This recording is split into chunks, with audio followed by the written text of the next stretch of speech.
Mungkin Anda juga pernah mengalami bahwa Anda tidak dapat menahan diri untuk berkata-kata.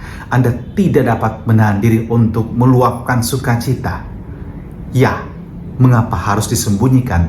Apa yang kita rasakan sebagai sebuah gairah, sebuah kegembiraan yang bisa di-share kepada orang lain.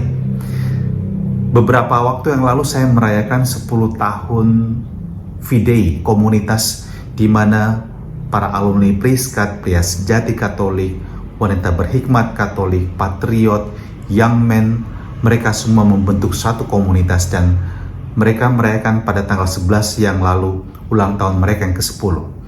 Dan sesuatu yang menarik adalah bahwa saya melihat pancaran wajah penuh sukacita ketika merayakan 11 tahun sebenarnya ketika camp dimulai pertama kali dan 10 tahun terbentuknya komunitas V-Day. Komunitas orang-orang yang beriman. Dan dari tutur beberapa sahabat yang juga menjadi bagian dari angkatan pertama dari camp tersebut, mereka mengatakan pengalaman pribadi mereka yang tidak bisa mereka simpan sendiri. Kenapa? Karena ada sukacita yang begitu besar di dalam pengalaman tersebut. Ada teman yang mengatakan bahwa dia disembuhkan dari penyakit kanker, di mana dia sudah divonis oleh dokter. Dan ini merupakan sebuah mujizat baginya. Tuhan menjamah dia juga melalui camp tersebut. Dan hidupnya kemudian sungguh terberkati. Dan dia juga kemudian memberikan pelayanan dengan hati yang total. Dan ada juga teman yang mengatakan bahwa dia sekian lama meninggalkan, dalam tanda petik meninggalkan gereja. Entah berada di mana, dia kemudian ditemukan kembali. Dan dia kembali menjadi bagian dari gereja. Bahkan dia juga terlibat sangat aktif dalam karya pelayanan.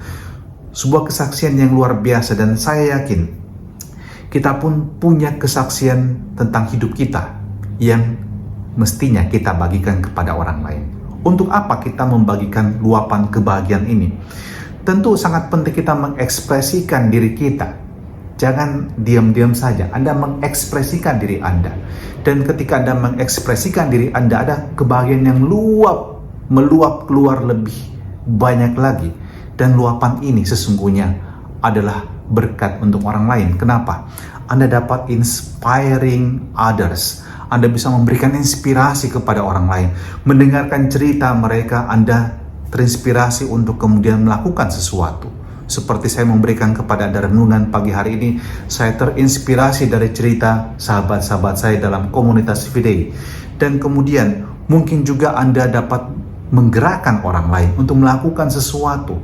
Mungkin luapan sukacita Anda ketika memberikan pelayanan kepada orang-orang miskin, orang-orang lemah. Menggerakkan juga orang lain untuk kemudian terlibat di dalam karya yang sama, bahkan mungkin dalam karya yang lebih besar lagi. Dan sesungguhnya dengan meluapkan kebahagiaan, Anda juga dapat membagikan hidup Anda untuk pasangan Anda, untuk anak-anak Anda, untuk orang-orang berada di sekitar Anda, agar mereka juga dapat bersyukur kepada Tuhan seperti yang Anda alami.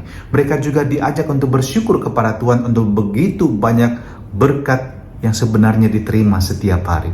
Mungkin berkat yang kecil-kecil, tapi ketika Anda menunjukkan sukacita, meskipun peristiwa yang Anda alami tampaknya sangat sederhana, orang dapat berefleksi, bukankah saya juga seharusnya bersyukur pada Tuhan untuk semua kebaikan yang telah diberikannya kepada saya. Daripada kita mengatakan kebohongan, kita menipu orang, daripada kita kemudian menebarkan gosip cerita yang tidak baik tentang orang lain, dan kemudian kita mematahkan semangat orang lain, bukankah hidup Anda justru menebarkan racun untuk sesama? Injil kita hari ini dari Markus bercerita tentang Yesus yang menyembuhkan seorang sakit kusta. Dan Anda bayangkan, orang sakit kusta ini setelah disembuhkan oleh Yesus tidak bisa tinggal diam. Yang dia lakukan adalah dia pergi untuk menceritakan kepada semua orang yang dijumpai tentang pengalaman dia disembuhkan oleh Yesus. Meskipun dia dilarang oleh Yesus, tapi kemudian berita ini menyebar dengan cepat. Maka mari kita menjadi orang yang penuh sukacita juga. Dan mari bagikan sukacita Anda, dan itu akan memberkati orang lain. Dan terimalah berkat Allah yang Maha Kuasa, dalam nama Bapa dan Putra dan Roh Kudus. Amin.